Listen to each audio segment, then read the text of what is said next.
Good evening po sa lahat. Happy midweek po sa bawat isa sa ating mga pastor at saka sa mga kapatid natin na nakasum. At salamat din na nandito rin yung sa ating kapatid, si Brother Blaze Rason, na lagi siya na-attend.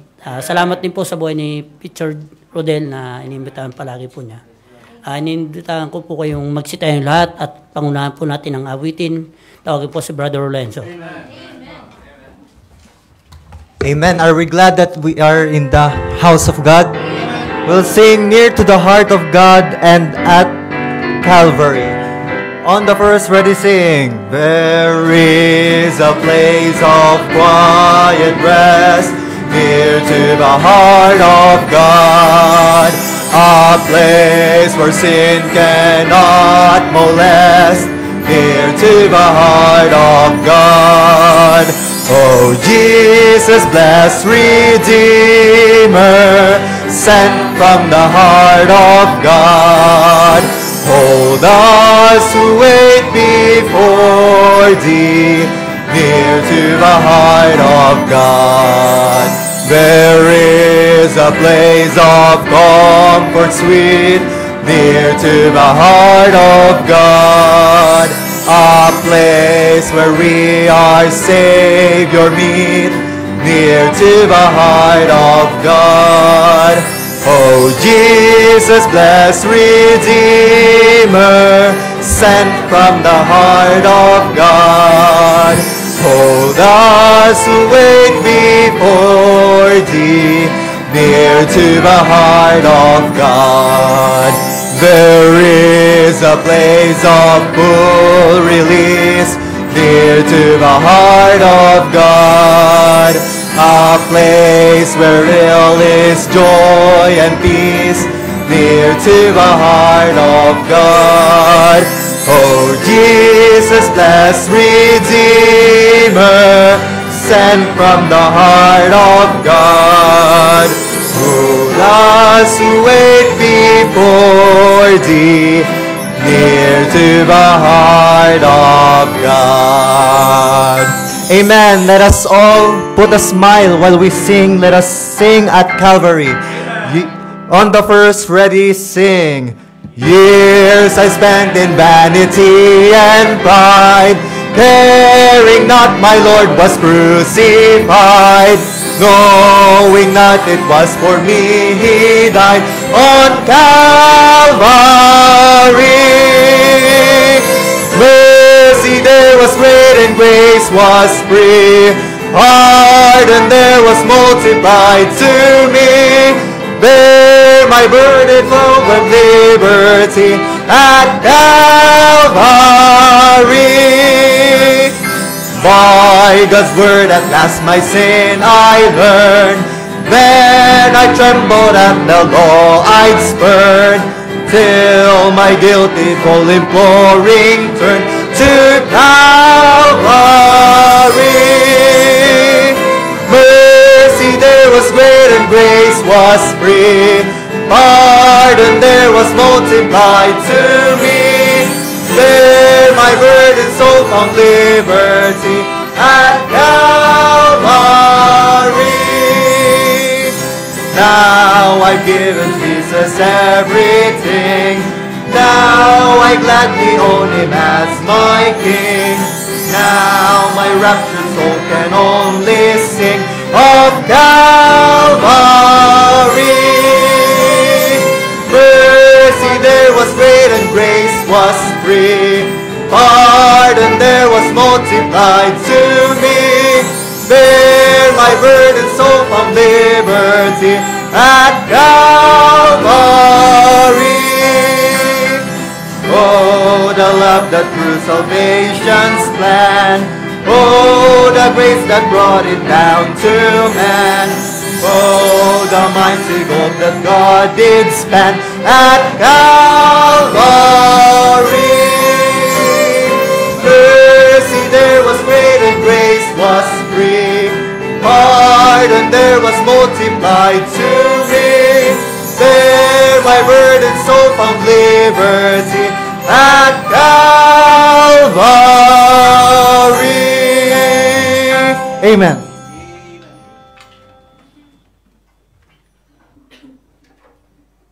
Tayo po'y manalangin. Panginoon namin Diyos na sa langit, muli naman po ay nagpapasalamat po sa iyo sa nakalipas na maghapon po, Panginoon. Salamat na naman po, Panginoon, hinatid nyo na naman po kami ligtas dito sa pagpunta sa bahay Panambahan din po, Panginoon. Dinadalayan ko rin po, Panginoon, ang aming mga kapatid pa rin na parating dito. Sana po, Panginoon, ay hihatid nyo silang ligtas at bigay sila sa anumang kapamakan po, Panginoon. Panginoon, kung naman po mga nagawa namin, di po nakakalugod po sa iyong harapan, kami po ay humingi at nagpapakumaba, Panginoon. Linisin niyo po kami ng iyong banal na dugo ng aming pagligtas na Hesus Kristo po, Panginoon. We pray din po, Panginoon, si Ma'am Agnes ngayon, nasa hospital din po, Panginoon. Nalagin niyo po saan bigyan siya ng kalakasan.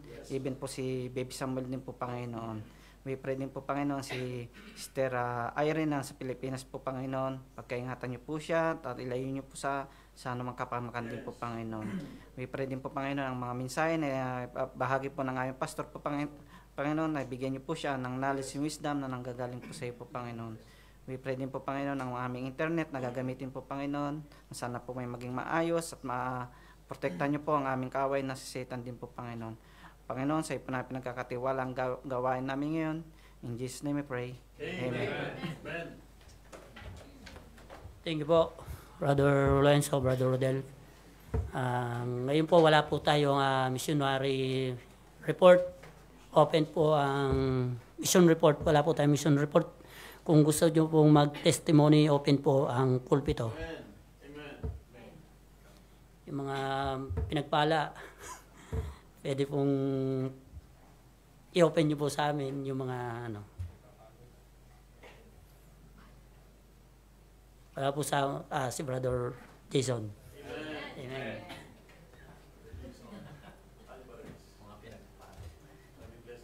Happy midweek po sa ating lahat. Pastor.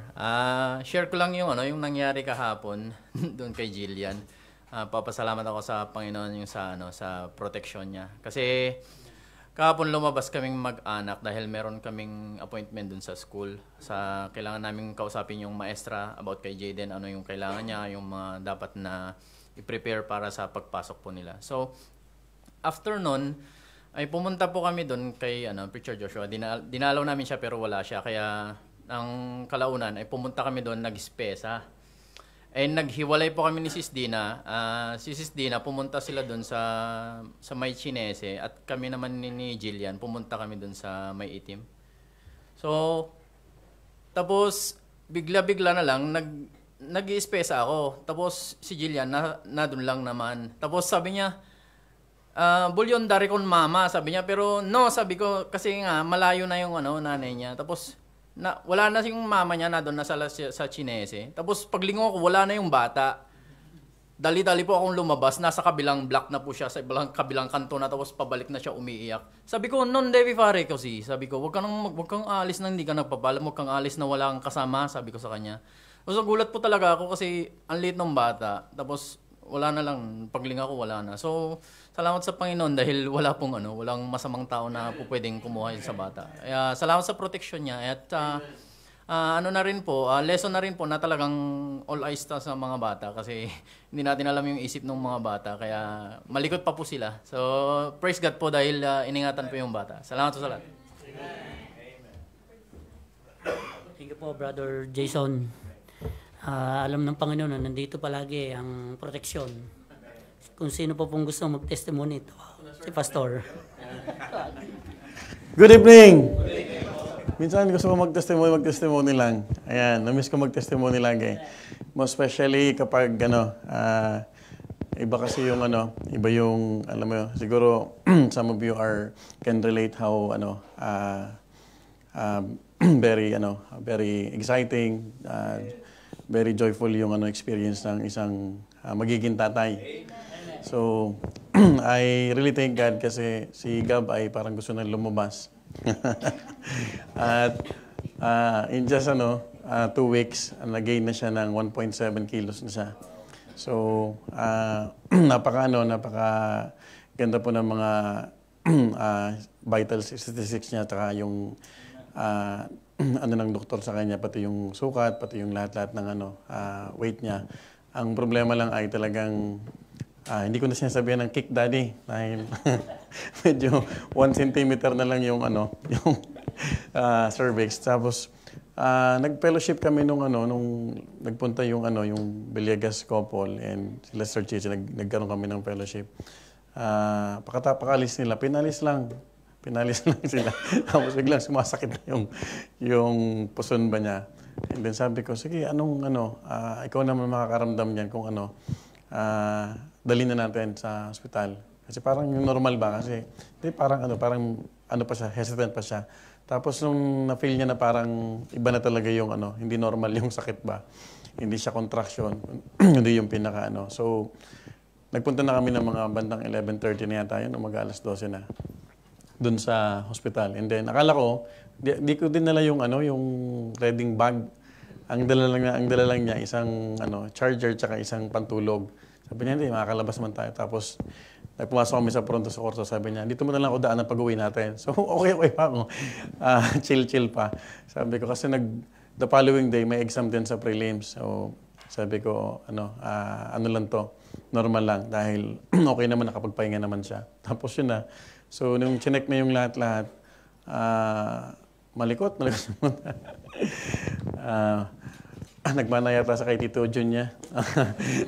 So, nagulat yung doktor dahil yung ulo ni Gab ay nasa, doon na sa may cervix na. And then yun nga, sabi na, pauwiin nyo na yung asawa mo. Dahil anytime, baka Tapos, I really thank God kasi malapit lang sa bahay yung hospital. Siguro 10 minutes lang. Nasa territory lang siya. Malapit sa territory lang. So, very convenient sa amin. And then, I thank God kasi yung bata ngayon ay 8 months and 2 weeks. So, konting lang. Sabi ko, kanina, kasi pag every time na pumunta ako ng hospital, nagpipray kami together pag-alis ko. And then, kinakausap ko yung si Gab. Gab, stay with Mama. Inahaplos-haplos ko yung Tapos, nakakatawa kasi yung umaalon ba yung tiyan ba niya? Yung, kita mo na yung, parang may yung wave ng tiyan niya. Iba na yung sabi ko talagang tao na yung, laki na gusto na Nagkukwentuhan kasi kami nung na may crib na siya, may mga damit na may mga gamit na bang prepare sa kanya. Siguro gusto siguro lumabas. So, nakausap ko kanina na rin si Pastor Binay. He's in Dubai right now together with Pastor Angelo. Sabi niya, Pastor, kapag boy, sabi niya, talagang gusto nang lumabas, hindi yan makatiis. So, I thank God for this experience.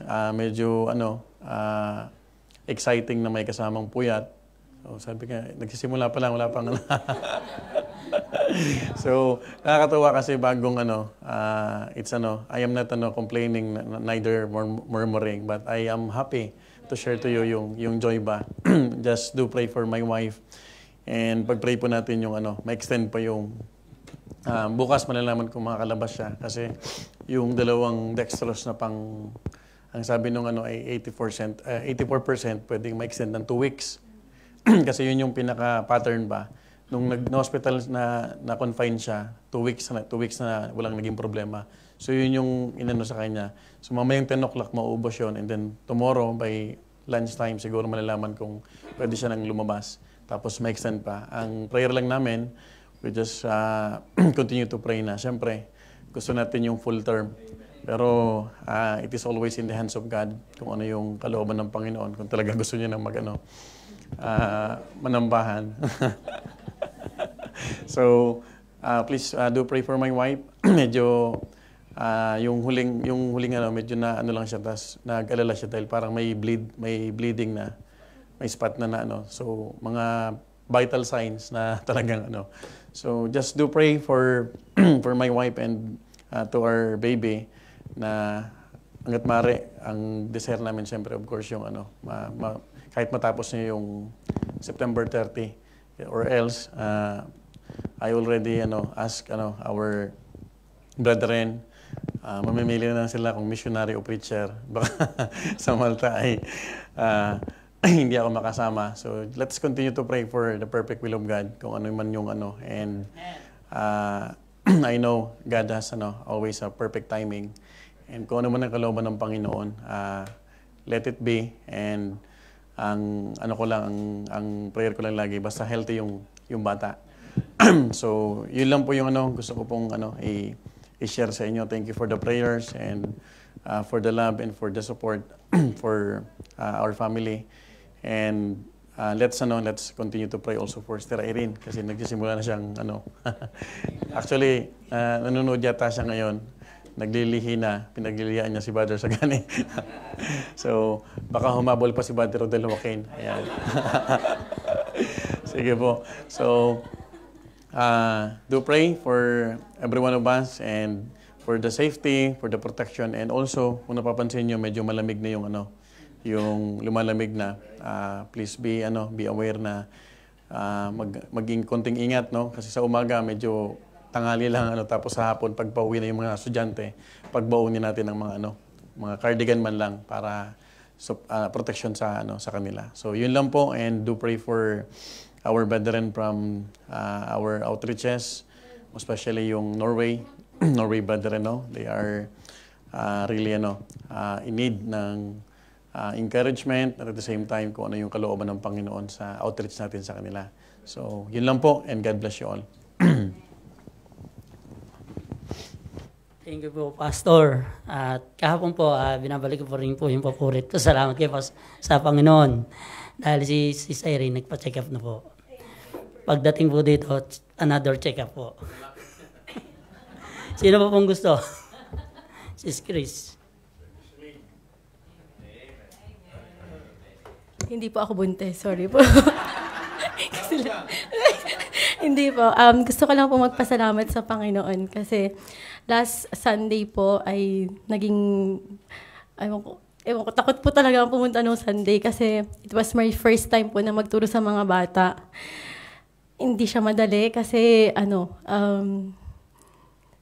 takot po ako magturo sa bata regarding sa Word of God kasi they are genuine enough na hindi ko alam kung tama yung makakain nilang Word of God sa pagtuturo natin. Pero doon ko nakita na kapag talagang pinag-pray mo siya, niluhod mo sa Panginoon, God will enable us. At kung ibibigay natin yung puso natin sa pagtuturo, hindi lang yung basta mabigay mo yung mamahalin mo yung bawat isang soul na nakikinig sa'yo, yung patient, yung fruit of the Holy Spirit ay lalabas. At despite dun sa kakulitan ng bawat isa, ay mamahalin mo sila.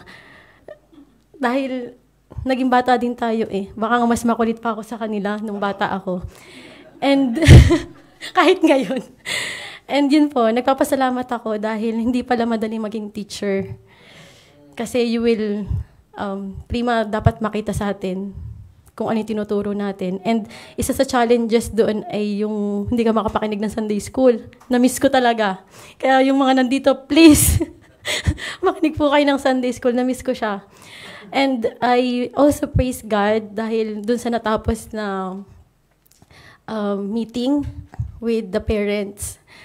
I cannot speak for myself dahil wala naman akong tsentra doon. I was just taking notes. Pero gusto kong i-share yung kung gaano naging faithful yung Panginoon sa amin. At to each and every one of you po na nandito sa nung meeting kasama yung mga young people, I thank God for each and every one of you, especially to our pastor.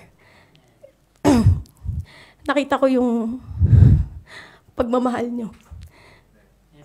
And nakita ko lang nung time na yun, sabi ko, sana nandito yung tatay ko, tsaka yung nanay ko na nakikita nila na yung tinuro nila sa amin is tinuturo dito.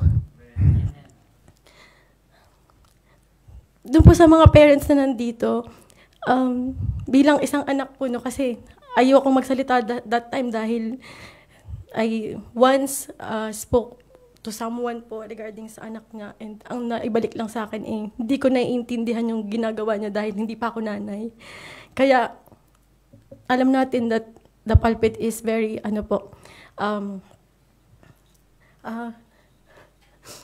holy na hindi ko siya pwedeng gamitin para patamaan kayo. Pero I am blessed po to each and every one of you, sa mga nanay po na nag-i-strive para sa mga anak nyo na nandito sa church. Ang prayer ko lang po ay don't give up on us. Kasi talaga dumating po kami sa point ng buhay namin na gusto naming itry lahat. Kung titingnan niyo po ako, way back nung before ako makakilala sa Panginoon, ay by God's grace, dahil sa pagkokontrol, stricto ng parents ko, lalo na si tatay, na nakita ko yun kay Pastor. Totoo po talaga. They never allowed us to sleep sa bahay ng iba kahit kamag-anak namin. At one time, talagang nung time na nag-meeting tayo na sa akin, na talagang sinabihan ko yung tatay ko noon. And I'm so sorry talaga.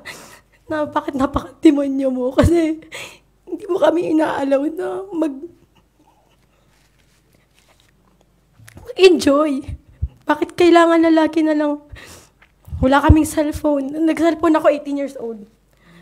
Hindi kami binibigyan ng baon kasi alam niya na pag binigyan niya kami ng baon, hindi kami magpapaalam sa kanya, kakain kami sa labas. At ang gusto niya after ng school, bahay talaga. And lahat ng relatives namin galit sa kanya for how he treated us. Pero yung sinasabi ni Pastor na looking back 10 years, tingnan niyo yung mga buhay niyo. Nung time po na nakita ko yung buhay namin today, na finally, by God's grace, si Maurice nakatapos sa Liceo. Lahat kaming apat dahil naging stricto po talaga yung mga magulang namin. At lahat ng mga kamag-anak namin na talagang kung ano yung sinabi nila sa mga magulang ko dahil iba yung pagpapalaki sa amin, sa mga anak nila. Wala sa kanila kahit isa yung nakatapos. Kasi lahat sila, yung buhay nila nagkaroon ng anak.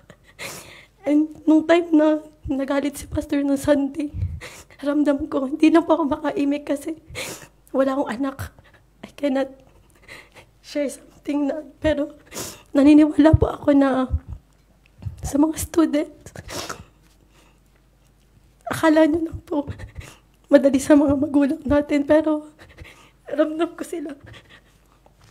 Pero please, yung sinasabi niyo po na trust niyo sa amin habang maliit kami, don't give it full.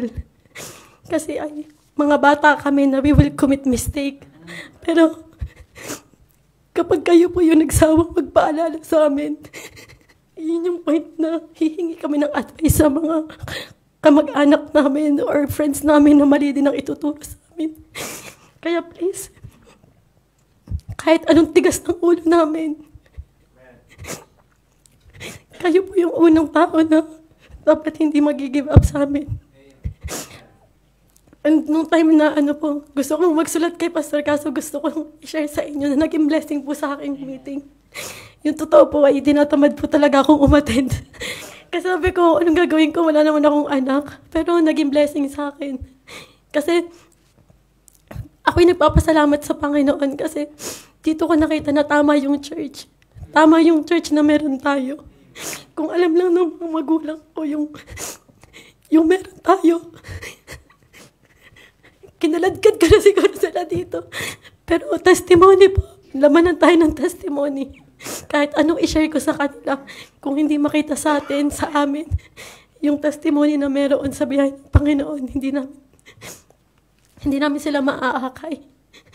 And mind you po sa lahat ng parents, hindi ibig sabihin na hindi niyo po binigay sa amin yung lahat during ng pag-aaral namin. Hindi ibig sabihin na nagkulang po kayo. Minsan, pag binigay niyo po talaga sa amin bilang anak, doon po kami napapariwara. Kaya, Pastor, naniniwala po ako na magiging mabuting tatay po kayo kay Samuel. Dahil nakita ko po yun. Kaya, please, sa mga estudyante, study hard. Kasi walang nag-aral na hindi naghirap. At after 10 years, yung ibibigay niyo pong diploma sa mga magulang niyo, yun yung regalo na hindi natin mawawala. Kahit kailan, hindi mawawala. Kaya yun po. Thank you po sa bawat magulang na nandito. I am praying po that one day po, meron pong gagraduate dito at papasalamatan kayo sa biyahe ng Panginoon, lalo na po si Pastor. Yun lang po, to God be the glory. Thank you po, Sis Chrisaline. papasalamat ako sa testimony niya. Pero mas nagpapasalamat ako dahil may mga bata ditong ang godly. Nakikita ngayon yung bagong pasok ngayon, di ba? Kita nyo sila. Iyon ang kakaibahan ngayon ninyo. Mas maganda yun nandito kayo. At saka, sunod lang kayo. Kasi bilang magulang kami, matututunan nyo rin pag kayo nag-edad, nagkapamilya, ganun din kayo. Kasi habang nandiyan si pastor, makinig kayo, nandiyan magulang natin, makinig kayo. Kaya kayo ay hindi namin pinagbabawalan, mahal na mahal namin kayo sa Panginoon. Sino pa pong gusto mag-testimony? Sa ating pong Zoom, meron po ba?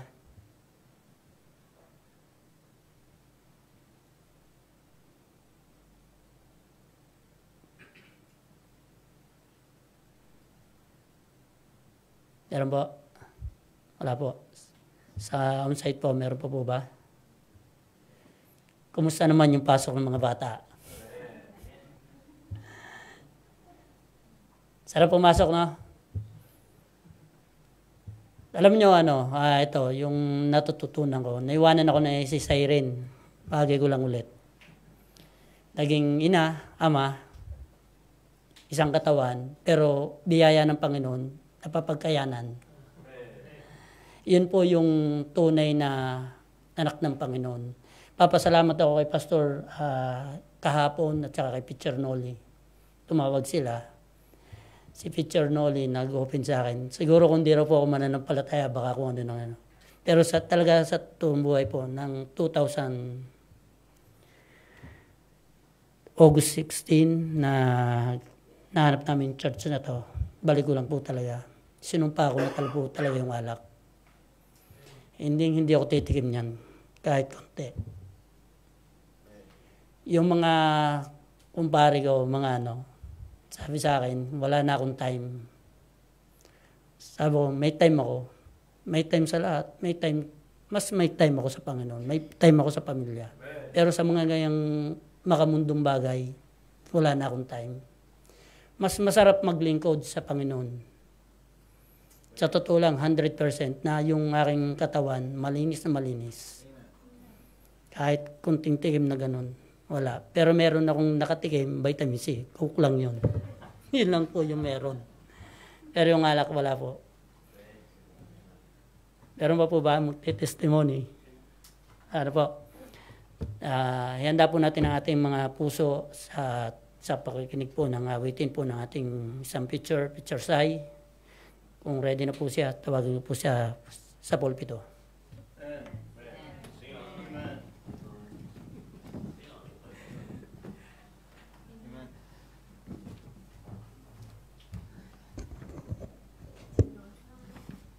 To God be the glory.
sticks closer than a brother. On His love I can depend. King of kings, Lord of lords, conquer conquering Son. Though all of this is my very best friend.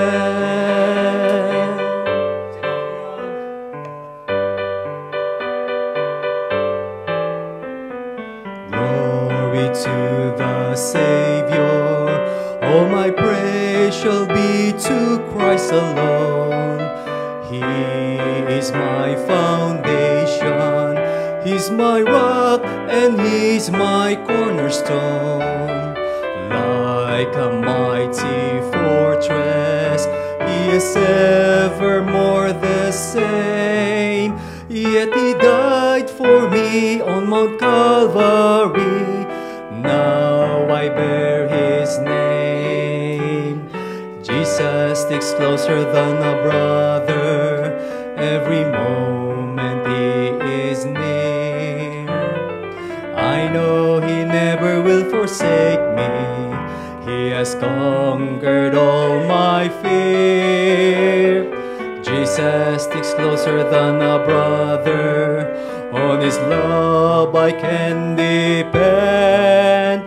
King of kings, Lord of lords, conquering Son. Though all of this is my very best friend.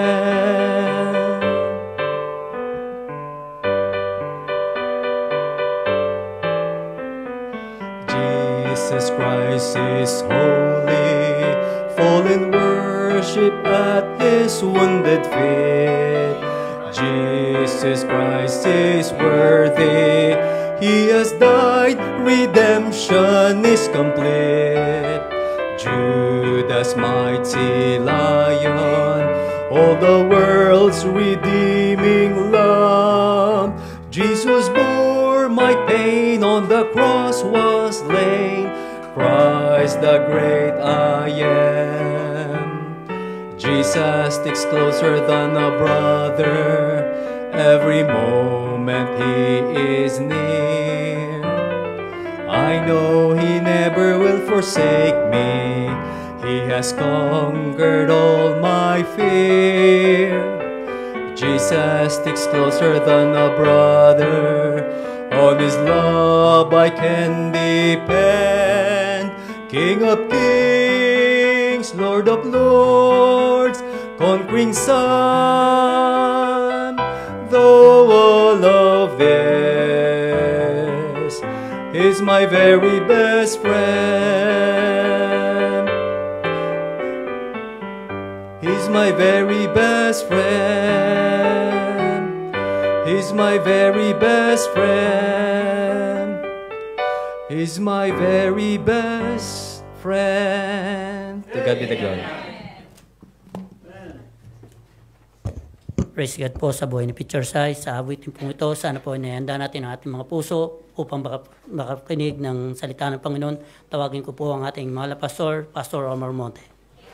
Amen. Thank you so much, Father Sagani. Good evening, everyone. Tayo po ay muling nagkita-kita, and by the grace of God, tayo po ay muling mananambahan po sa ating Diyos na buhay. We praise God for our visitor, and also tayo po ay excited na muling iluhod sa Panginoon ang success ng first evangelistic service next week, no? Sa Switzerland. Do pray for Sister Tess because mayroon siyang sipon, at dalayan ko sa Panginoon na tayo po ay patuloy na ingatan. Let us all rise as we will read one verse only, and we will expound this verse. And may I invite you to open your Bible in the book of Mark chapter 1, verse 35. Mark chapter 1, verse 35. And if you are there, please say amen. Are you there? Amen. Mark chapter 1, verse 35. If you are there, sabay-sabay nating basahin ang verse na to. Okay, all together now, read. And in the morning, rising up a great while before day, he went out and departed into a solitary place, and there prayed. Allow me to read once again and just follow me this time in silent reading. This is only one verse, and I hope that you will really be focused sa ating pag-usapan. And in verse 35, once again, let me read and just follow me in silent reading. The Bible says, "And in the morning, rising up a great while before day, he went out and departed into a solitary place, and there prayed." Let's go to the Lord in prayer. Heavenly Father, thank you once again, Lord, for the past few days that you have protected us, and even, Lord, for providing our needs. Thank you, Father, for another midweek service that you have allowed us, Lord, to experience. And in Thy name, we just continue to pray that you will be the one to sanctify our hearts, our minds, our souls.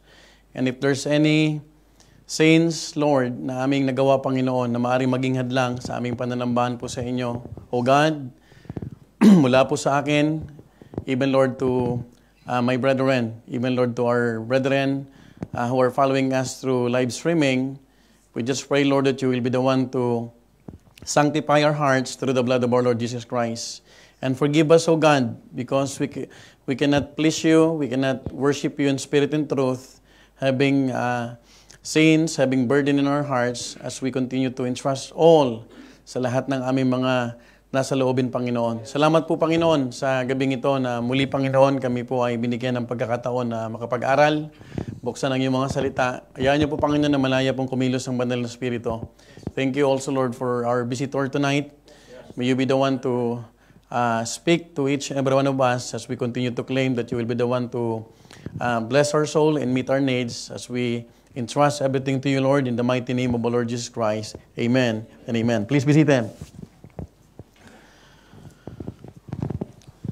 As believers, our great example in everything that we do is none other than Jesus. Isn't it? Can I hear amen? Wala po tayong ibang dapat na naisin na maging example sa ating buhay o maging pattern. Walang iba ang ating Panginoong tagapagligtas. Do you believe on that? If He did not incarnate in flesh, our sole example would be the law. I thank God because mayroong nagkatawang Diyos, nagkatawang tao, sa persona ng ating tagapagligtas na nabuhay siya po dito sa ibabaw ng mundo upang maging ehemplo. In fact, if you would think about this, paano kung hindi nagkatawang tao ang Panginoon? Who will be our pattern? Who will be our example in our life? And I praise God because niloob ng Panginoon not just to save the humanity, not just to be the sacrificial lamb of the world, but only, mga kapatid, kundi nagkaroon siya ng pagkakataon na makita ng mga disciples. And in fact, yung nakita po nila at nakasama nila ang Panginoon na isulat. And this is the reason why we have the Bible. Ito po ay isang aklat na makapangyarihan at nandito po sa liwanag ng Biblia yung buhay ng ating Panginoon. Na wala tayong ibang dapat na gawin kundi enjoy, not only to enjoy but to ponder it and to acknowledge how faithful God in our lives. You know what? Since Jesus came, we have a great example that we could follow. And that is the essence of being a Christian. So kaya tayo naging Kristiyano because there is Christ. Folks, we want to give like Jesus. We want to love like Jesus. And we want to forgive and forbear like Jesus. We want to disciple and win or won souls for Christ because we would like to imitate Jesus Christ. But there's one thing that we must not forget to copy or to imitate in His life. And though it is the easiest, perhaps this is the least thing that we try to follow, and that is to pray like Jesus. To pray like Jesus. Tonight, allow me to preach a message I entitled, To Pray Like Jesus. Let's pray like Jesus tonight. And I hope that ito pong pag-usapan po natin ay maging blessing po sa bawat isa na hindi mo gagayahin yung isang nagpipray na basta lang nakapag-pray. Are you with me?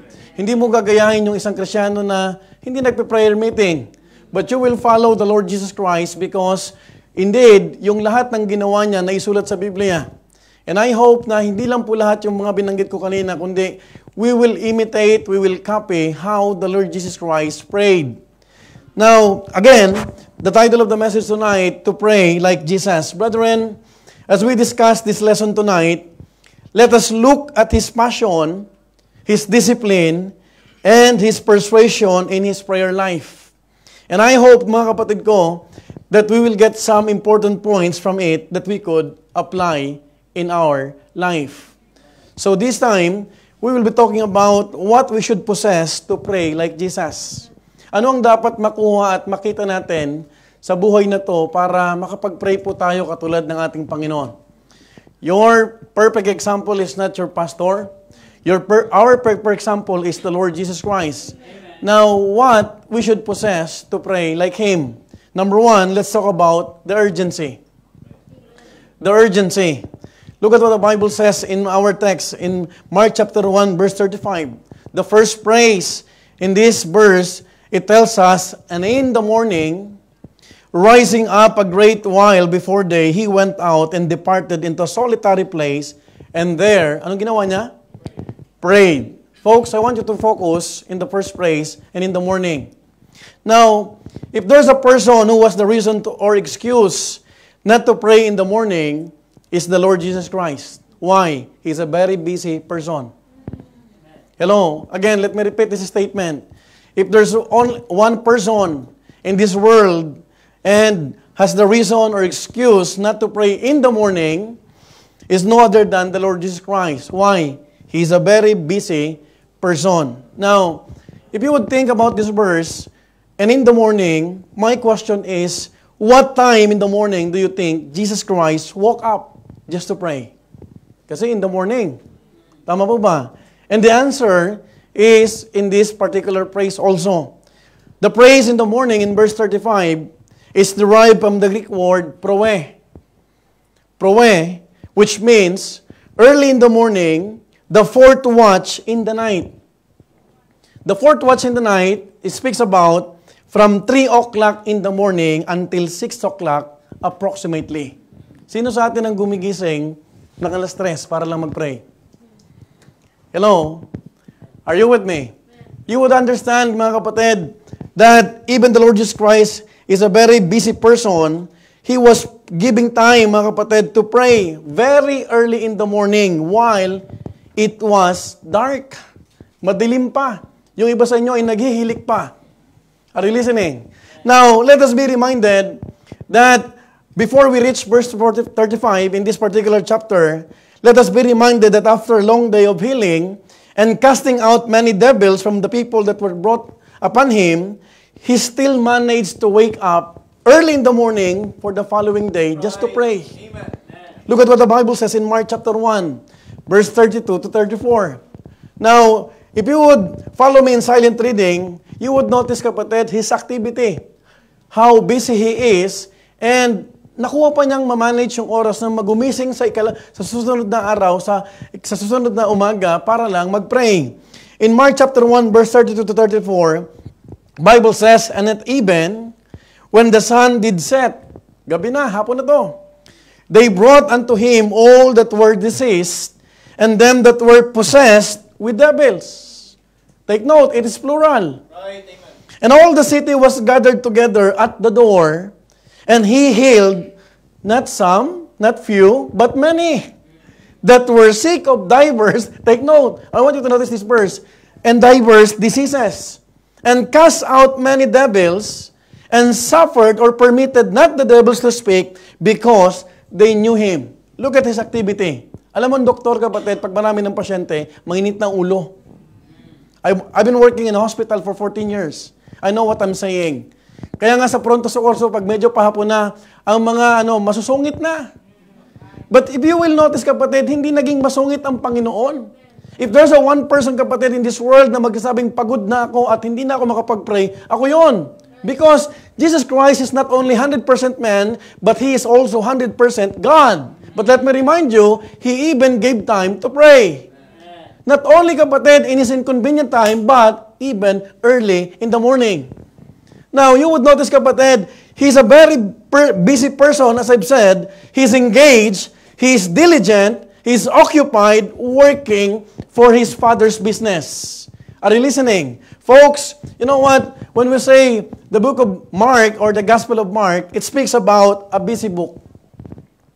You would encounter the word immediately in this particular book. Maiksi lang ang book of Mark. But many theologians believe that this is a busy book because the Gospel of Mark focus on the deeds of Jesus more than the words of Jesus. Tama po ba? Makikita mo kapatid na masarap tignan yung actions kaysa sa salita. Tayo maraming salita pero kulang sa action. Are you with me? Now, let me tell you that the word urgent, it means compelling or requiring immediate action or attention. You know what? Prayer is an urgent thing before the Lord. And I would like to believe, mga kapatid, praying should be an urgent matter for a real Christian. Pag hindi ka Kristiyano, kapatid, hindi urgent sa iyo, hindi mo makikita, masisense yung urgency sa prayer. Sino bang nagpe-pray talaga? Yung mga totoong mananampalataya. Folks, to Jesus, praying to God is always an urgent need. To us, praying to God gets urgent only when we have pressing need. That's painful, mga kapatid ko. Nagiging urgent lang ang prayer, kapatid, kapag may problema. Kapag yung deadline ay malapit na. Kapag may hinahabol tayo na wala tayong nagawa, doon lang umaattend ng prayer meeting.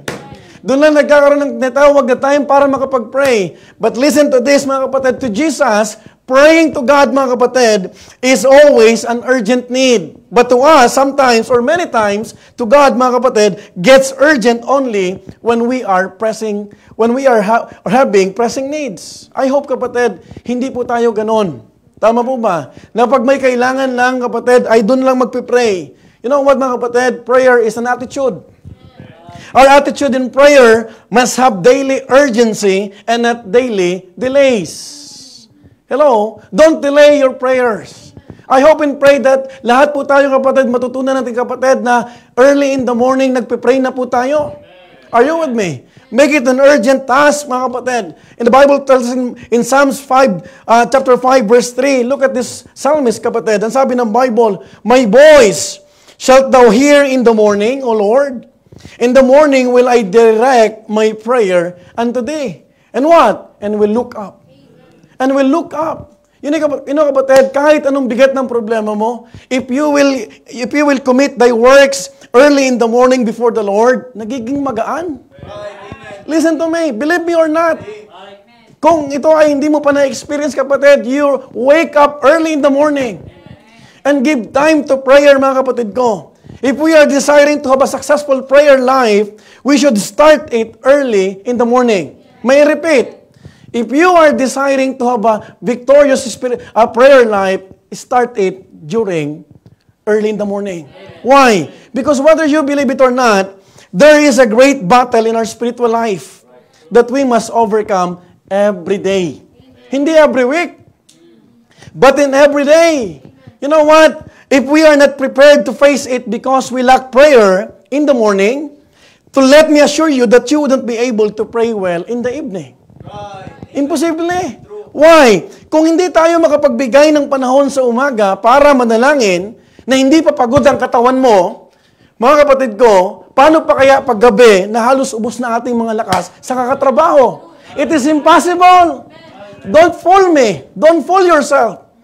Magpipray ako pag may time na. Paano? Puwet ka na, pagod ka na. You know what? This body is exhausted. This work in this daily grind, kapatid, is very exhausting. Lahat naman ng trabaho, kapatid, nakakapagod. Ang dili nakakapagod yung tamad. That is the reason why, mga kapatid ko, pag ayaw mo mapagod, tamad ka. Hello? Are you with me? Now, you would notice, kapatid, pag hindi ka nagkaroon ng discipline katulad ng discipline ng Panginoon, you cannot pray like Jesus. Believe me or not. Huwag nating lokohin ang ating sarili. Many times, you are just uttering words and things, kapatid, na dahil sa pangangailangan mo, pero hindi ka talaga totoong nagpe-pray. Because prayer should be enjoyed before the Lord. That's why we need to understand, mga kapatid ko, ang sarap, kapatid, na kausap yung Panginoon sa umaga pa lang. Huwag mong kausapin ng Panginoon na, anak, pag wala ka ng lakas. Nakarinig ka na ng mga mura kay senyora. Na-stress ka na, kapatid, dahil traffic. Are you listening?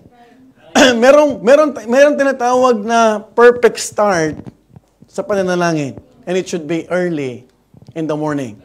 What is early in the morning? What is in the morning? From 3 a.m. to 6 a.m. I hope, bago matapos ang mensahe, you will desire, Lord, help me to have a discipline. Maraming Kristyano walang disiplina pagdating sa panalangin. Believe it or not, huwag tayo maglokohan. Hello? Are you with me? And I hope, lahat po tayo makikiusap sa Panginoon. Lord, you are our perfect example. And I am desiring tonight that I could pray like you. Sabi ko nga, anong trabaho na mas nakaka-stress kesa sa trabaho ng ating Panginoon? Isang pasyente lang, nung magpalayas ka ng may demonyo sa katawan, stressful na. Believe me or not, He healed many divers of diseases. And not only that, kapatid, nagpalayas siya ng mga masasamang espiritu mula umaga hanggang gabi. Stressful yun. Toxic kaya yun.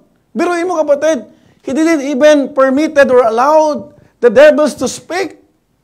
Dalawang kanyang ginagawa, pinapagaling at pinapalayas yung tinatawag ng mga masamang espiritu. At pinapatahimik pa niyo yung mga masamang espiritu. Look at that, mga kapatid. And then nakuha pa niyang gumising. And I believe, kapatid, Jesus Christ, He has a less time to sleep, but He has more time to pray. How many of us can pray like Jesus? How many of us, kapatid, tonight will desire, Lord, before the message ends, I want to pray like you. Kasi nagpe-pray ka, kapatid, ang pattern mo, yung ibang tamad din. Yung walang disiplina rin. Folks, listen to this. An urgent appeal to God for victory is better than having a good vibes and a hopeful hearts without prayer. Ang tao, basta lang, kapatid, gigising at pampagood vibes. Manunod ng TikTok. Manunod ng mga reels. I hope you are very careful about what you are watching early in the morning. Tama po ba? Hindi mo kailangan ng good vibes, motivational. Ang kailangan mo makipag-usap sa Panginoon. Just like the Lord Jesus Christ. Hindi ka Diyos, hindi ako Diyos. Pero ang Diyos, si Kristo, nakipag-usap sa Diyos pa. And I hope, kapatid, you will understand there is urgency. And I hope you will be convicted by the Word of God and you will be convicted by the Holy Spirit that prayer meeting is an urgent thing. Kaya nga lagi ko sinasabi sa inyo, ang spirituality ng church, kapatid, hindi kapag Sunday ang bilang. Kapag Wednesday, kapag tinatawag na midweek service, nananalangin po tayo as a church. There is two kinds, mga kapatid, a personal prayer and a corporate prayer meeting. And I hope that you will not neglect about that because some of you, kapatid, it's not an urgent to pray, to attend prayer meeting. No, sir. Next week, meron tayong evangelistic service. Kailangan iluhod, kapatid, yung mga naimbitahan. Tama po ba? What shall a profit a man if he shall gain the whole world and lose his own soul? Maraming tinatawag na kaluluwa, kapatid, na pwedeng mabahagian. Just imagine the one who professed, kapatid, last Sunday. She's working in a hospital. She's a head nurse. And then she opened up, Pastor, pwede ba yung may mga Italian na matanda doon at makapag-share kayo ng mensahe? Hello? Look at that, mga kapatid. Paano kung walang nagpipray? Tama po ba? Paano kung sasabihin mo hindi urgent na umattend, malamig na? Ilan sa ating kapatid ang nagde-decide talaga, kapatid, na gusto kong makasama sa tinatawag na midweek service. Prayer meeting. Folks, gaano ka mang kabisi, hindi dahilan ng pagiging busy at pagod. Kung naunawa din, kapatid, na there is urgency. Folks, what we should possess to pray like Jesus, number one, the urgency. And I hope that you will pray about this. Lord, help me to pray like you. Yung iba, kapatid, sa atin, ang amen ay kinabukasan na. Yung iba sa ating kapatid, young people, listen, don't just read the prayer request. Sabi ko, ba't ang bilis na nag-uusap-usap? Narinig ako nag-uusap-usap na. You are not praying! Hello? Mahiya tayo sa Panginoon. Nilagay yan dyan para namnamin mo at sabihin mo sa Panginoon, it is a safe that you are begging, imploring His will and His favor. Hindi lang basahin. You are not here to attend midweek service to read the prayer requests. You are here to pray. When we say pray, you are talking with God. Son, you know what? I am offended. Paano natapos ng 10 minutes? Anong ginawa mo? Hindi naman ito pahabaan. Don't get me wrong. Hindi naman to pahabaan ng oras, pabulaklakan ng salita. What I'm trying to say is, if there is a prayer list there, make sure that you specifically utter those prayer items. At sa puso mo, Lord, bless mo si Gato. Anong klaseng blessing?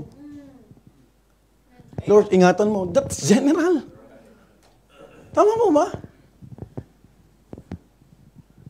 I hope, kapatid, we will learn. Kasi hindi tayo nagbibiro dito. Imagine, kapatid, kung naglulukuhan lang tayo dito at walang tinatawag na pakikipag-usap sa Panginoon, maybe we need to learn how to pray like Jesus. Because I am not your model when it comes to prayer. Your model, our model is the Lord Jesus Christ. Folks, what we should possess to pray like Jesus. Number 1, the urgency. Number 2, the priority. The priority. Look at what the Bible says. Hindi tayo lalayo. As I've said, there's only one verse that we are going to expound tonight.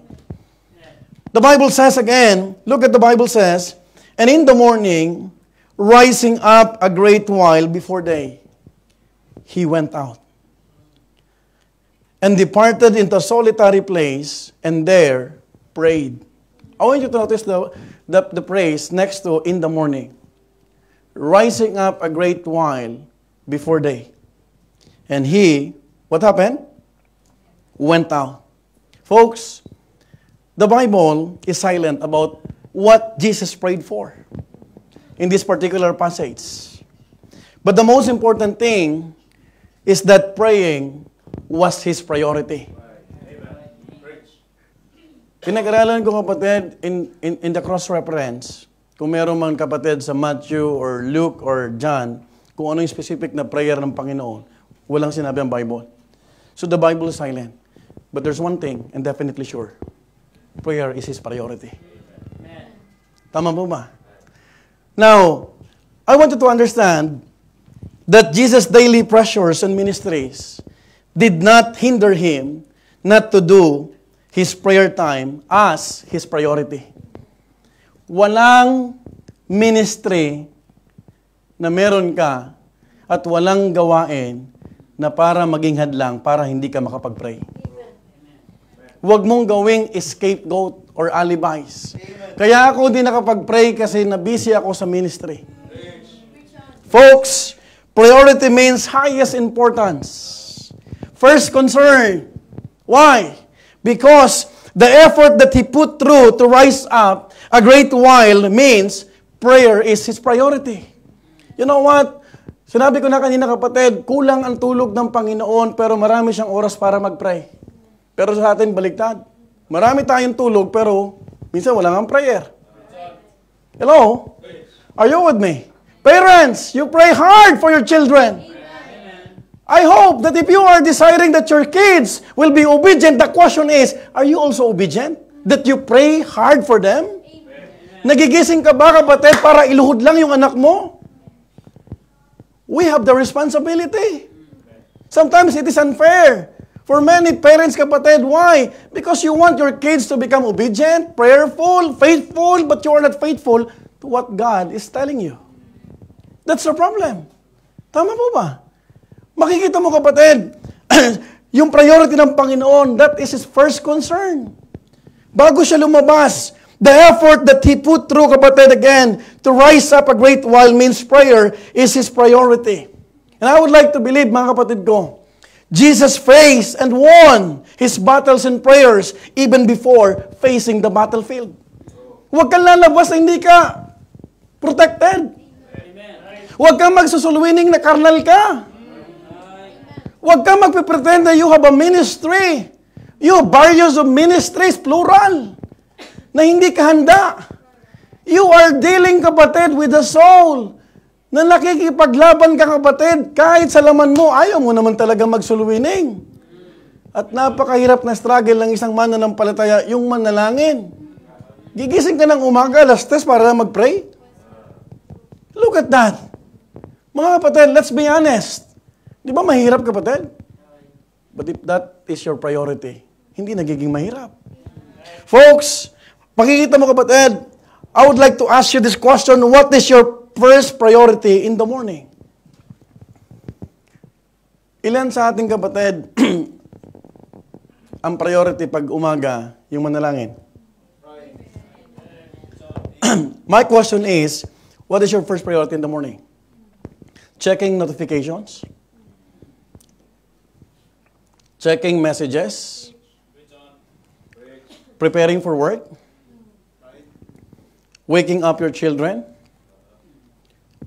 Or preparing breakfast?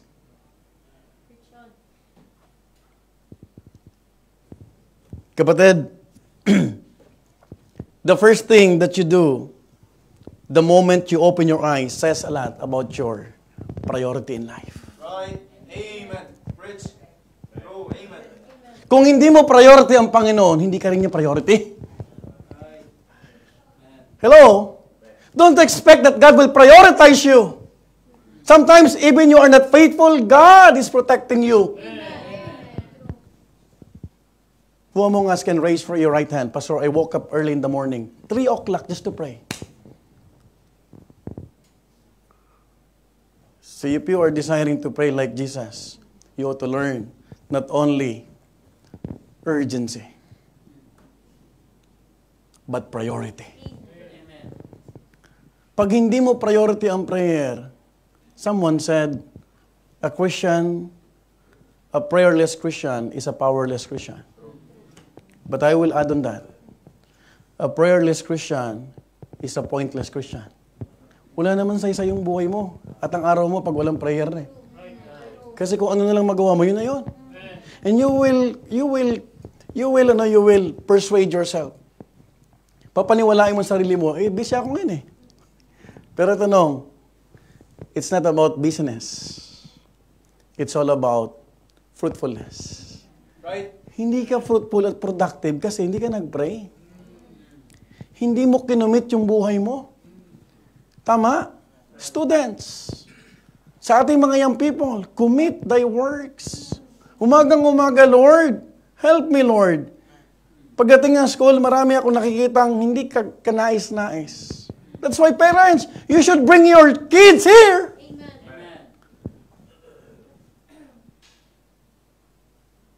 Bakit, kapatid? Ang daming tukso sa school. Tama? Tama? Kapatid, hindi kaya natin, kapatid, isang kainan lang sa isang beses ang linggo and then magiging malakas ka. Walang ganon. That's why you need midweek services and prayer meeting. Hello? Mga kapatid, what time do you set your alarm? Just in time to prepare for work? Just in time to squeeze a little thank you prayers to God? Ilan sa atin na nagsiset ng alarm? Lahat naman tayo may alarm clock eh. Because we have all phones. Tama? Ilan sa atin nagsiset ng alarm para manalangin? Di ba? Maging honest po tayo, kapatid. Let's be honest that if you are setting your alarm, it's because of your work. For yourself. Pero hindi tayo, kapatid, minsan nagsiset ng alarm para lang manalangin at makipag-usap sa Panginoon. Because, ang totoo, hindi mo naman priority ang pananalangin. Let's be honest. Attend tayo ng midweek service. How many times I preach about prayer? How many times we have heard a lot of principles, a lot of things about prayer, but how many of us are setting an alarm just to pray and talk to God? Right. Ilan sa atin? Let's be honest. I will not ask you, para sabihin mo yung sagot mo, answer that from the privacy of your soul. Amen. Tanggapin natin, kapatid, yung katotohanan. Na sometimes, ang pasok ko alas 7, so I need to wake up 6 o'clock. Maliligo ako, kakain. but you are not including prayer. Because that's not your priority. Let's be honest. Huwag tayo magbulahan dito. Even I am guilty about this. You know what? Kapag hindi ko kayo napagpipray lahat, at ibig sabihin yung prayer ay parang ganun lang, kapatid, it makes me sad. That's why, habang minimeditate ko itong mensahe na to, sabi ko, Lord, help me to pray like you. Lahat tayo tinatamaan dito eh. Tama po ba? Lahat dito, kapatid, walang malakas. Malakas ang boses, pero hindi malakas mag-pray. Malakas tumakas, pero hindi malakas mag-pray. Pwede kang maging malakas magpaawit. Pwede kang maging malakas intonado, kapatid, sa choir, pero hindi ka malakas sa prayer. Because that's not your priority. That's why our message tonight to pray like Jesus. I hope, wag natin tulugan yung prayer time. Wag natin sabihin, Pastor, hindi mo lang alam ang activities ko. You know, kapatid, I will repeat this. If there's one person in this world who is really busy, is no other than the Lord Jesus Christ. Huwag mo sabihin sa Panginoon, Lord, busy ako. Bakit hindi ka nabigyan ng buhay? Right, amen. Yung sinasabihan mo na busy, kapatid, yung kakausapin mo, yun yung nagbibigay ng buhay. Right, amen. Naintindihan niyo ba mga minamahal ko? I want you to understand this message, mga kapatid, because even in Philippians chapter 4, verse 6 to 7, look at what the Bible says in Philippians chapter 4, 6 to 7, be careful for nothing, but in everything by prayer and what? Supplication with thanksgiving. Let your requests be made known unto God in the morning. And the peace of God, which passeth all understanding, shall keep your hearts and minds through Christ Jesus. You know what, kapatid, the secret of having peace in your mind? A victorious prayer life. Amen. Kahit anong tindi ng problema at struggle sa buhay, kapag ikaw ay in tune, kapag ikaw ay ibinigay mo na you pour out your heart to the Lord and you entrust every problem, every details in your problem, Lord, alam mo, Lord, na masisira ang testimony ko pag hindi ko nabayaran to. But I would like, Lord, to entrust to you because you are my provider. You remind yourself about this. Be careful. Kasi kakaisip mo, may nangyayari ba? You have no peace. Munti ka na nga mabangga. Tama po ba? Parating na yung asakan, wala ka sa huwisyo kasi ibang iniisip mo. Why? You have no peace. Why? Because you have no prayer life. What's the reason? Why Christians have no prayer life? Because prayer is not priority. Bago umalis ang Panginoon para harapin ang panibagong tinatawag na ministry, He gave time to pray. Diyos na yun. Kenosis, the divine emptying. He did the trust, even His own strength. Naintindihan niyo, kapatid? Tayo pa kaya magtitiwala? Hindi mo pwedeng sabihin, yung mundo, ang tingin sa ating kapatid, ay, yung mga tao na yan ay mangmang yan, naluloka na. Kasi maghapon na sa buong church. Di ba yun ang Because they will not understand what we are doing. Tama po ba? Kasi wala sa kanilang kasalanan. Alam mo ba, pag sa mundo ka, pag gumawa ka ng kasalanan, walang problema.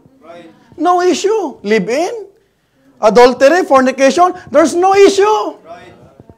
Magyose ka, walang issue yun. Magpatato ka, walang issue yun. Tama po ba? Makipag-inuman ka, walang issue doon.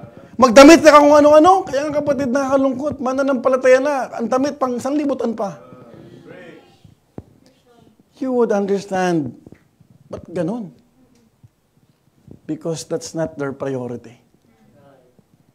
You pray to God, Lord, help me that prayer should be my priority. Just like you, Lord. So if your prayer is not a priority to you, you are not yet praying like Jesus. Kasi si Jesus, prioritize niya. Tama? Hindi niya sinabi, hindi mo lang alam. Kasi we could justify. We could have many alibis. And by the way, those alibis are lame excuses only. Because ang totoo niyan, gusto mo pang itulog. Dahil sinagad mo yung katawan mo, di ba? Tama po ba? Sinagad mo yung katawan mo sa pagkatrabaho, and then, wala ka ng time dahil inaantok ka na. But listen to this. I'm telling you, it is hard for a physician to cater or accommodate many patients with diverse diseases. But let me remind you, ginawa pa rin ng Panginoon ang manalangin. Sana huwag dating makalimutan kung ano ang ginagawa ng Panginoon. Sabi ko nga, when I'm contemplating this verse, paano na lang kung hindi nabuhay ang Panginoon dito? Sinong ituturo natin? True. Right. Amen. Kahit ako, di ko pwede ituro sarili ko sa inyo eh. Hello? Ang pwede kong ituro sa iyo yung Panginoon. Amen? And that's why we should desire to pray like Jesus. Folks, the secret to a successful day is not just by rising early. It is by seeking God early. Walang saysay na gumising ka ng madaling araw. Baka nag-drugs ka. Yung mga addict, nagigising ng alas 2 pa eh. Tama, mali. Tama. Yung iba, hindi na nagigising dahil hindi naman tutulog eh. Mga addict eh. But you know what's the secret, kapatid? Is to seek God early. It's impossible. Naguguluhan ako, kapatid, na hindi ka magiging victorious sa araw na to kung nanalangin ka. Amen. Alam mo bakit ka natokso, kapatid? Dahil hindi ka nanalangin. Alam mo bakit nanghina ka? Dahil naging negative na naman yung kaisipan mo? Dahil hindi ka nanalangin. Dahil kung nanalangin, kapatid, kahit anong persecutions, kahit anong panggugulo ng kapitbahay mo, kahit yung aso mong nauulol, hindi ka magugulo niyan. Why? Because prayer is priority. Ang ganda-ganda ng espiritu mo nung linggo. Miyerkules pa lang ngayon, hinang-hina ka na naman. Why? Because prayer is not your priority. Don't go to a battlefield without facing the God of victory. Sino yung Diyos ng victory? Yung Panginoon natin. Huwag ka pupunta sa school na hindi ka prepared. Marami kang mga classmate doon. Yayain ka mag-cutting classes. Huwag ka na mag-aral. Walang group study. Pat session na lang. Hello? Tama? That is why parents, be very careful. Dapat makitaan sa atin ng anak natin tayo ang unang nananalangin. Dahil pag hindi nakita sa atin yan, you know what? There's a mega church in USA, in US. I have a close friend named Mark Sumastre. North Valley. Yung mga pinapanood din nyo. He became a deacon. Sabay-sabay kaming lumaki. He's one of the deacons in North Valley Baptist Church. And I've learned, before he became a deacon, yung pastor niya, privately tinatanong yung bata, for 2 years, did your dad is asking you or teaching you how to pray? Pag tinanong ko kaya yung mga anak ninyo, kung nagpe-pray ka at nakikita kang lumuhod kahit isang beses man lang, maraming mapapahiya.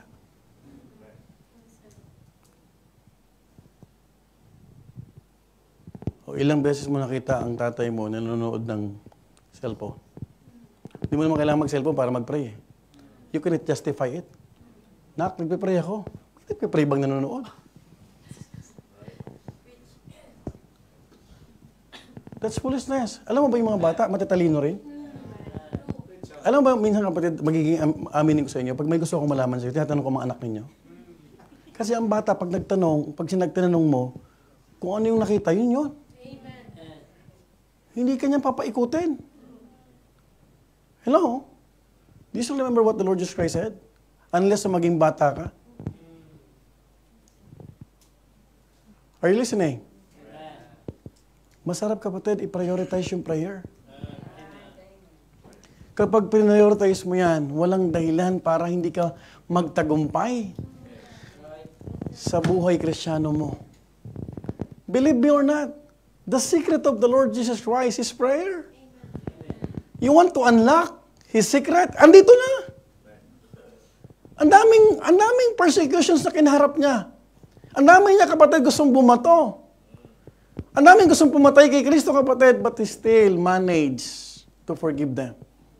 He still managed, kapatid, to continue what the Father's business. Pero tayo, kapatid, ilan sa atin ng totoo magsasabi, magiging honest, ang priority ko sa araw, ang panalangin talaga. Folks, you could rise up early all you want. The CEO and the AMSA. Ano yung AMSA? Yung nangunguha ng mga basura natin. They could do that too. But the ingredient to a fruitful day is a prayerful prayer life. Kahit naman yung mga businessman, kailangan gumising ng umaga eh. But, have you noticed? Kahit gumigising sila ng umaga, meron pa rin casualties. Why? Hindi naman sila nagpipray eh. Ang nasa ilaman ng isipan nila, trabaho. To please their employer. Para may ilista sila na araw na to, September 2019, 11, 12, pumasok ako. Because at the end of the month, may sweldo. Hindi naman sila nagpipray eh. Tama? Now, don't ever put personal prayer and prayer meeting as the least priority in your Christian life. If you are desiring to become an effective servant of God. Listen to me. Kayo pong mga nagpipray. This is my personal experience. God will teach you on how to kneel down. Kasi mabigat ang ministry. Sasabihin ko sa inyo. That's why, to be honest, I will not push my son, Lord willing. Nak, magpastor ka. Mabigat ang ministry. Sa tingin mo lang si pastor, believe me or not, kung hindi sa habag ng Panginoon. How many times I convinced myself to quit also? Alam niyo yan, some of you na nakasama ko dito. Kung hindi lang ako nakikipag-usap sa Panginoon, kung wala lang recharge. Alam niyo yung battery na recharge? Wala na eh. Low battery empty. Because prayer should be our priority. Folks, there are many fallen soldiers of Christ today because they didn't prioritize prayer yesterday. You know what's the reason why you became a casualty today? Because yesterday, you didn't pray. Hindi ka nagbigay ng priority. Walang magiging casualty kung totoong nagpe-pray. Naintindihan niyo po ba? Walang mabibiktima ang diablo si Satanas. Walang magiging backslider. Walang magmamahulog sa kasalanan kung totoo kang nagpe-pray. Early in the morning. Because there's urgency and this is a priority to your life. And sometimes, kapatid, mahuhulog ka gano'n ka mang kalakas. Walang malakas, kapatid, na Kristyano na hindi nagpe-pray. Walang totoong pastor na spirit-filled, kapatid, na hindi nagpe-pray. Pwede akong sumigaw. Pwede akong kung anong gawin ko rito, kapatid. But you know what? Without the favor of God, this word, this preaching will be in vain. Why? Because a pastor should pray earnestly with fervency. Naintindihan niyo po ba, kapatid?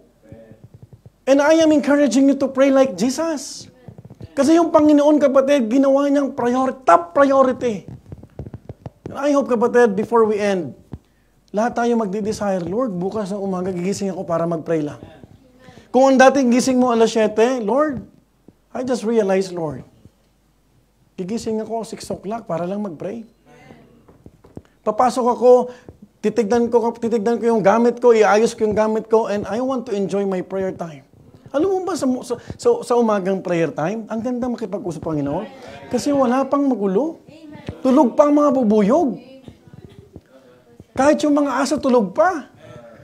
Kahit yung binan mo tulog pa. Hello? Kaya masarap mag-pray. You know what? I have an important questions tonight before we end.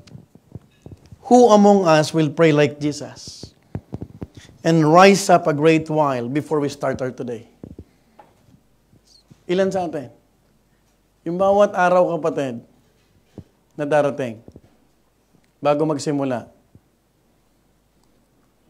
sana mag-desire po tayo.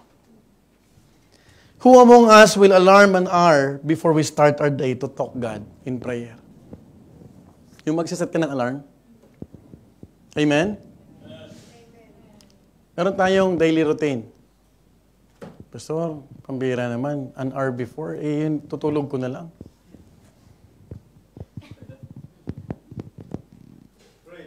Because prayer is not your priority.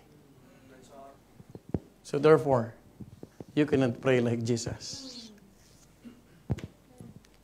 And do not be surprised, you are not maturing. There are many good Christians, but there are not a license na sila ay maging spiritual. Pwede ka maging mabait na Kristyano, pero hindi usapin yung pagiging mabait kung sinusunod natin yung kalooban ng Panginoon. Amen? Folks, let's pray like Jesus. I hope you will desire this discipline. Na mula umaga, bukas ng umaga, Lord, hindi ko titignan ang aking phone. Kahit ano pang inaantay mong problema sa Pilipinas, make God your priority. Seek ye first the kingdom of God and His righteousness, and all these things shall be added unto you. Ang sarap ng tulog mo dyan. Ito pa mabigat, kapatid eh. Kailangan mo maging malakas ang katawan mo at prepare ang katawan mo dahil pag nagkasakit ka, paano ka makapagtrabaho? So you are not helping other people if you will stress your body. Papahirapan mo. Naintindihan niyo po ba? Bibigyan mo ng kalakasan, encouragement, yung iba, kung ikaw, alam mo na in-tune ka sa Panginoon. Pero hindi ka makapagbigay ng encouragement kung ikaw lulugo-lugo rin. Hello? Tama? Naintindihan ko masarap matulog. Pero nawain natin ang Panginoon. Kulang sa tulog, pero maraming panahon sa prayer. And the result is what? What? Victorious.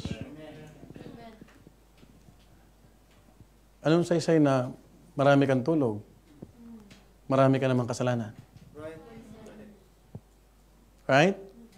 At ang mahabang tulog, high blood abutin mo dyan. Hello?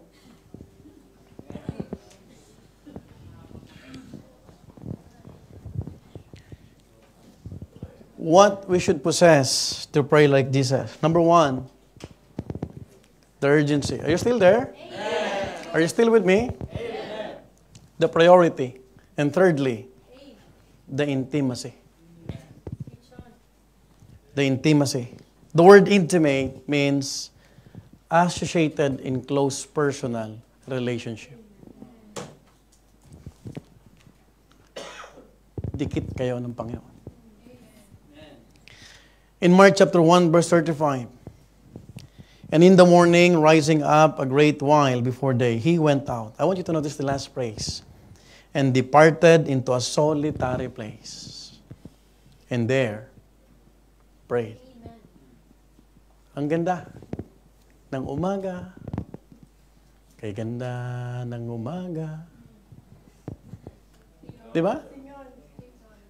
Pero kahit anong ganda ng araw kung ang isip mo ay iba na, sira lahat yan. Buong maghapon, sira ka. There are areas in your walk with God that are far better when done alone with Him. May I repeat? May I repeat? There are areas in our lives or in our work with God that are far better when done alone with Him. You know what? Jesus wanted to be alone so He could pour out His heart to His Father. Folks, in Psalm 55 verse 17 and in verse 22, evening and morning and at noon will I pray, and cry aloud, and He shall hear my voice. Cast thy burden upon the Lord, and He shall sustain thee. He shall never suffer the righteous to be moved. Amen. Hindi ka matitinag. Whether you are experiencing financial difficulties, whether you have health concerns, whether you are physically struggling because of sins, because of corruption, but let me tell you, if you have an intimate relationship with God, hindi mo pagpapalit yung banal na Diyos dahil lang sa maliit na kasalanan. Amen.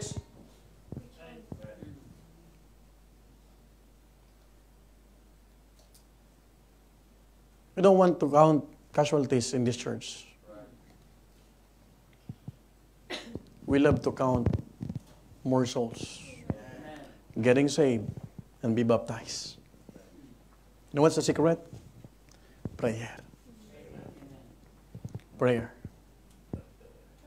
Let's pray for the candidate for baptism. We are spiritually. We have a spiritual battle. Yung ba lang minsan madaling mag-testimony rito?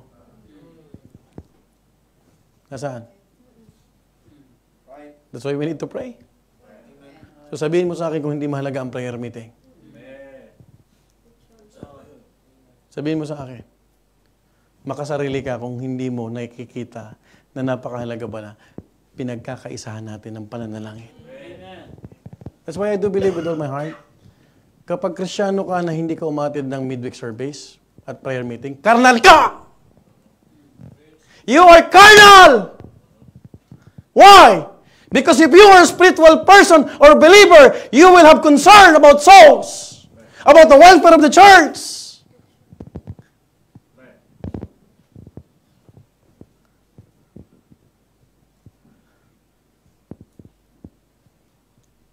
Gusto mo ang church fruitful? Gusto mo ang preaching ay very interesting at talagang mapupuno ka ng tinatawag na spirit-filled messages, pero ayaw mo umattend ka ng prayer meeting? That's unfair. I need your prayers. Your pastor needs also an encouragement. Alam mo pag nakikita ko kayo nagpe-prayer meeting rito, andito kayo lahat, kapatid, it boosts my heart to go on and to keep on. As I've said, it's not easy. Pambira, ang tagal mo ng Kristyano, wala kang desire na umattend ng midweek service. Binabasa, nilalaro mo na lang ang prayer meeting. Hello? I talked to one young people. Sabi ko, this will be the last time that I will uphold your promise. Sabihin ko sa'yo, hindi biro kapatid ang church, kapatid. We've been struggling. Alam mo kapatid, nagpapasalamat ako kasi meron tayong established na prayer meeting. Because we are already a church. Amen. When we say church, an organized assembly of saved and baptized. Tapos wala akong church kapatid sa Acts na walang prayer meeting. Kung mayroon ka nakita kapatid, let me inform mga kapatid, baka hindi ko pa nababasa yan. Baka apocrypha yan. Pero makikita mo kapatid, let's be active and be excited about attending prayer meeting. Amen. That's why kapatid, you know what? The Lord impressed upon my heart, yung magpe-preach dito, yung nagpe-prayer meeting. Listen to this. I will not allow anymore preachers who are not attending prayer meeting to preach, most especially midweek service. Hello? Balikan niyo ako kapatid kapag ginawa yan. Kahit nag-iisang tao na lang yan dyan, I will cling to what the Lord's impressed upon my heart. Because I've learned from this single verse that prayer is not only an urgent thing, a priority, but it speaks about intimacy. Kung hindi nga umatid yan dito sa personal na prayer request pa, sa personal na prayer time pa, nagpe-pray yan, kalokohan. Are you listening? Amen. Let's have intimacy.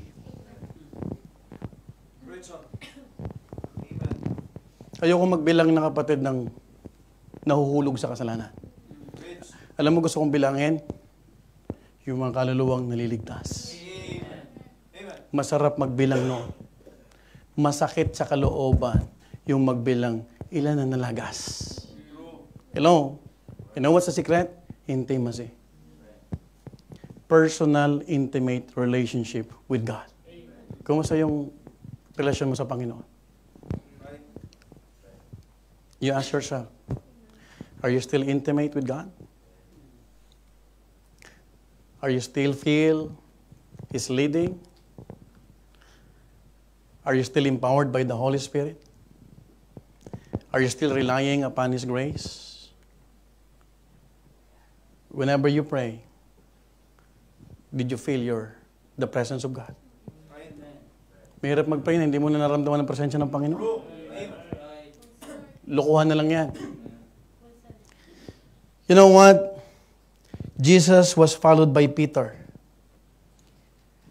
and the others in his solitary place. Sinundan siya ni Peter. And Peter said, all men seek thee. I want you to read, kapatid, the following verses for you to be able to understand what I am trying to say. In verse 36, this is not included in my outline, but I would like you to read this.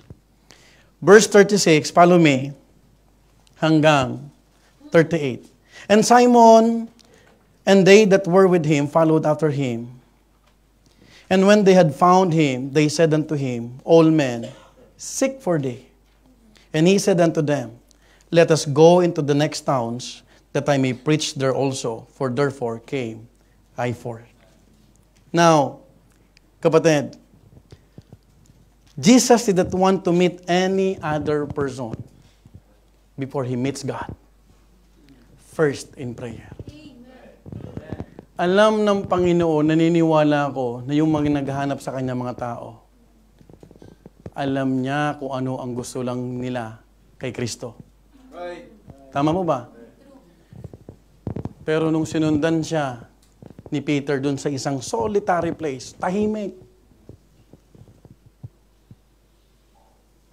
he is praying. Because you cannot have an intimate prayer time kapag may maingay. That's why whenever we have a prayer meeting, kung tapos ka na, you zip your mouth. Because many are still praying. Huwag kang maging cause ng distraction. Naintindihan niyo po mga kapatid ko? Are still listening? Now, he wanted to be alone so he could pour out his heart to the Father. You know what? Ba't hindi mo ilabas yung kalooban mo sa Panginoon? May problema ka? Ang problema mo yung anak mo, iluhod mo yan sa Panginoon. Marami tayong problema. Lord, nahihirapan ako, Lord. Kung kailangan iiyak mo yan sa Panginoon. Alam mo kapatid, I do believe with all my heart. That's why this doctrine about Trinity is very powerful. Because they are co-equal, co-creator. Kahit kapatid, Diyos ang ating tagapagligtas, lagi siya pong nagme-maintain ng magandang relasyon sa kanyang Ama. Hello? Yung fellowship niya na iniwanan doon sa langit, hindi naputol yun dahil sa panalangin niya sa lupa. Right. Amen. Hello? Are you with me? Amen. I believe with all my heart, He is the co-creator of every creation. Hindi kapatid, Kailanman mapuputol ang ating intimacy sa Panginoon kung hindi napuputol ang ating pananalangin at pakikipag-usap sa ating Diyos. You know what? How about us? Sometimes it is God who meet last in our day. Ito yung malungkot. Yung huling persona na minimit natin, yung Panginoon. Lord, sorry kasi hindi ako nakapag-pray kanina dahil alam mo naman, Lord, naintindihan mo, may trabaho pa at may iwanan ako ng first trip. You know what? Let's stop justifying. Alin ba talaga mas mahalaga sa atin? Yung Panginoon? O yung ginagamit ng Panginoon para lang ma-provide yung lahat? To Jesus, God comes first before others and God comes first before His ministry. Media team, let me remind you, bago kayo pumunta rito, make sure that you prayed first. Hello? Are you listening? Soul winning coordinators and all soul winners, if you may, huwag ka pupunta, kapatid, na hindi ka nakapag-pray. That's why, you know what? Soul winning is not a pastime. Naniniwala ako, kapatid, kung totoong nagsosoul winning ka, pinag-pray mo yan. At lalabas ka, hindi lang dahil may lumabas. It is already purpose in His heart. Alam mo kung may magsosoul winning ka talaga, kahit galing ka trabaho, magbabaon ka ng sapatos na maayos eh. And sometimes, ayaw yung makipag-partner sa akin sa soul winning kasi alam nyo na papagalitan kayo eh. Yes. Totoo yan. Your pastor has a discernment. Listen. Ang dami ko ng puting buhok. Don't me. Kasi kung pinag-pray mo yan, paghahandaan mo yan. Tama? Hindi ka lang basta-basta, ay sige, sama na nga lang. Parang utang na loob pa ng Panginoon na sumama ka. Right? Nakakabaon ka nga ng pagkain ng bigat-bigat na adobo na malangis-langis pa. Yung sapatos mo, hindi mo plastic yan. Tama hindi? Yung ginataan na galing pa ng church, baon-baon mo pa yan. Tapos yung sapatos mo, hindi ka makadala sapatos. Ano ka, mamamasyal? Oh, sometimes we are laughing, but it's true. Kasi iba yung prepared yung puso mo. Hindi mo napapansin, dry minsan, bungad pa lang dry ka, kahit alam mo na yung ano. Why? Because we lack prayer. Iba na eh. Kaya umatras ako, I back off. And sometimes, I do instant prayer. Because Lord, alam ko sa sarili ko. Alam ko kapag in-tune ako. Alam ko kapag spirit-filled. Alam ko kapag parang it's already a stuck knowledge. And by the way, we are not entertaining people. We are doing God's business. Naintindihan niyo mo, kapatid? O, bukas meron tayong soul winning drive. Kunti ng amen na.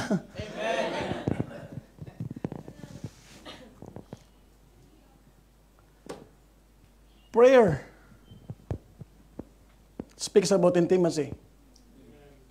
Di ba pag intimate kayo, nasasabi mo yung lahat? Tama? Lord, nahirapan ako. I have health concern, Lord. Ikaw lang makatulong sa akin. Yung parang nagsusumbungan parang bata, yun ang gusto ng Panginoon. Kasi tatay natin siya. Right? I believe, hindi natin nakikita yung mga taga Malta, taga Rome, taga Norway, taga Switzerland. But if you are intimate with God, God will sustain you. Amen. Hindi man tayo nag-uusap palagi. Listen to me. Okay sa akin, kapatid, di man tayo mag-usap lagi araw-araw. Pero huwag mong kalimutan kausapin ng Diyos. Amen. Huwag. Kalimutan mo na ako, kapatid. Hindi mo na ako tawagin. Hindi mo na kumustahin si pastor. Okay lang si pastor. Basta okay ka lang sa Panginoon. Kasi hindi ka okay na hindi kayo okay ng Diyos. Folks, you can't have intimate relationship with someone who's not your priority. You can't have intimate relationship with God if you are not intimate in prayer. Paano mo sasabihin ka-close mo yan? Hindi nga kayo nag-uusap. Si Coco Martin, ganun kami. Ganun. Hindi nga niya ma-recognize ang boses mo eh. Kilala ba yung boses ng Panginoon? Narinig ba ng Panginoon yung tinig natin? Alam ba ng Panginoon kung kailan tayo umiiyak na at nahirapan? That's intimacy. You have struggles? Pour out. Hinayaan ng Panginoon na kahit may naghanap sa Kanya, lumayo siya, nagpakalayo-layo. Sometimes you need to do this.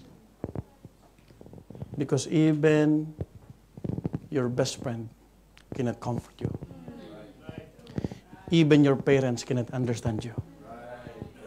It is only God.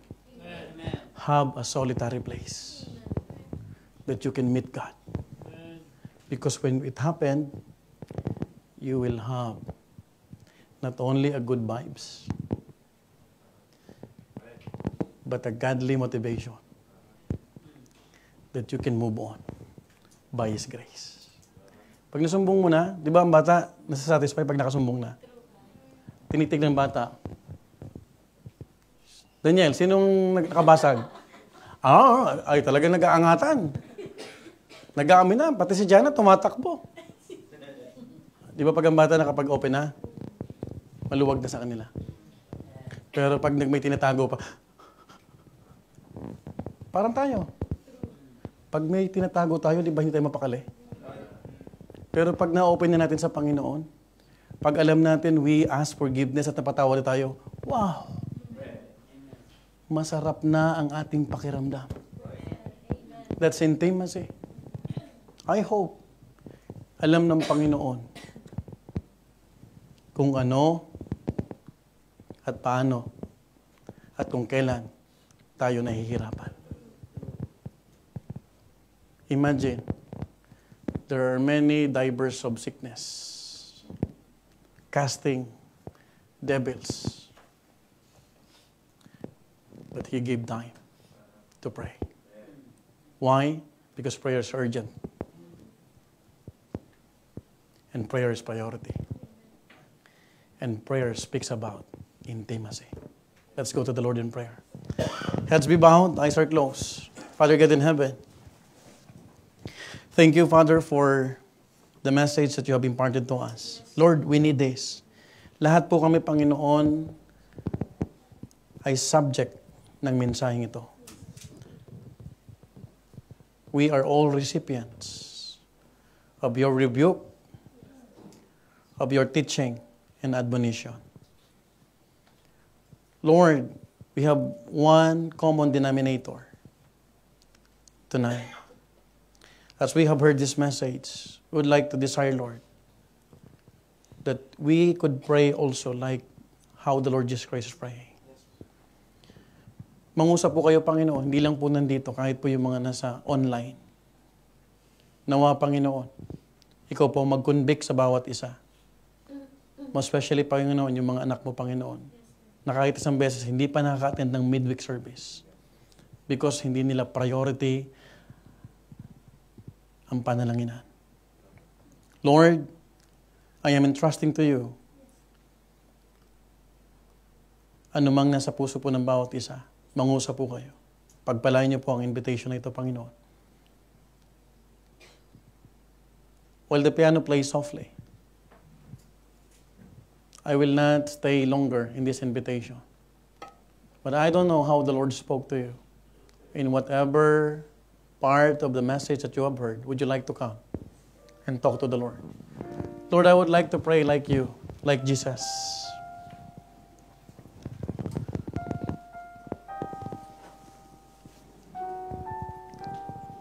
Lord, help me to experience how Jesus Christ experienced in the area of prayer. Tulungan mo ako, Panginoon, that prayer should be an urgent matter to me. Help me also, Lord, to purpose in my heart that prayer should be a priority. And lastly, Lord, help me to become intimate with you. Hindi po ako, Lord, magiging close, magiging intimate sa iyo kung hindi kita laging nakakausap. Kung hindi niyo ako laging napapakinggan. At kung hindi rin po ako nagsasabi ng katotohanan mula sa aking puso. Church, my dear beloved brethren, would you come? Kayong mga naka-on-site. I don't know how the Lord led you. Would you willing to talk to the Lord? Kausapin ng Panginoon. Lord, help me. Teach me, Lord, to find my solitary place. Yung panahon, Lord, na mai-enjoy ko yung aking panalangin. And forgive us, Lord. Many times we try to justify it because of our busyness, because of our tiredness, but we fully understand it should not be hindrance. Hindi po naging hadlang po sa iyo, Panginoon, na hindi manalangin. Gaano po kayo kapagod? At kahit ano pong ministry ang ginampanan niyo. I'll give you time to pray as I pray.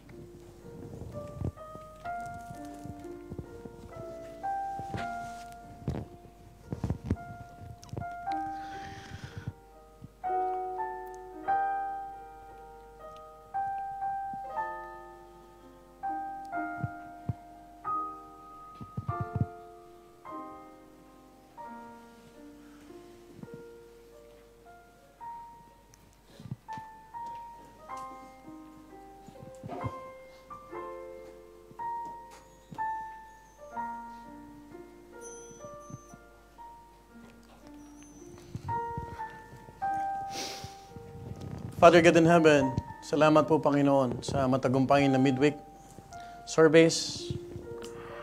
Thank you for reminding us, Lord. And even, Lord, for pointing us whom to follow. Salamat po Diyos na patuloy po kayong nagpapaalala po sa amin. And Lord, be the one to grant our personal prayer requests. Alam niyo po, Panginoon, ang mga niluhod po ng bawat isa po sa amin. Wala po itong makalagpas sa ugat. You know our needs. Nawa, Panginoon, ikaw po mag-meet sa bawat pangangailangan, Panginoon. And convict us, O God. Help us, Lord, to apply what we have heard. And Lord, may you continue to fill this house with your people who are prepared to humble and seek you in our lives, O Father. Thank you, Father. We bring back all the glory in the mighty name of our Lord Jesus Christ. Amen and amen. Are you blessed? Amen. I hope we will give what belongs to the Lord and give the offerings. Amen? Amen. Tayo po ay aawit ng isang offertory song. Brother Lanzo, could you come? Amen. We will be singing Count Your Blessings. On the first, ready, sing. When upon life's billows you are tempest-tossed, when you are discouraged thinking all is lost, count your many blessings, name them one by one, and it will surprise you what the Lord hath done. Count your blessings, name them one by one. Count your blessings, see what God hath done. Count your blessings, name them one by one. Count your many blessings, see what God hath done. Are you ever burdened with a load of care? Does the cross seem heavy you are called to bear? Count your many blessings, every doubt will fly, and you will be singing as the days go by. Count your blessings, name them one by one. Count your blessings, see what God hath done. Count your blessings, name them one by one. Count your many blessings, see what God hath done. When you look at others with their lands and gold, think that Christ has promised you His wealth untold. Count your many blessings, money cannot buy your reward in heaven or your home on high. Count your blessings, name them one by one. Count your blessings, see what God hath done. Count your blessings, name them one by one. Count your many blessings, see what God hath done. Amen. Amen. Before we go to the Lord in prayer, let's read one verse that says in the book of Acts chapter 20 verse 35, I have showed you all things, how that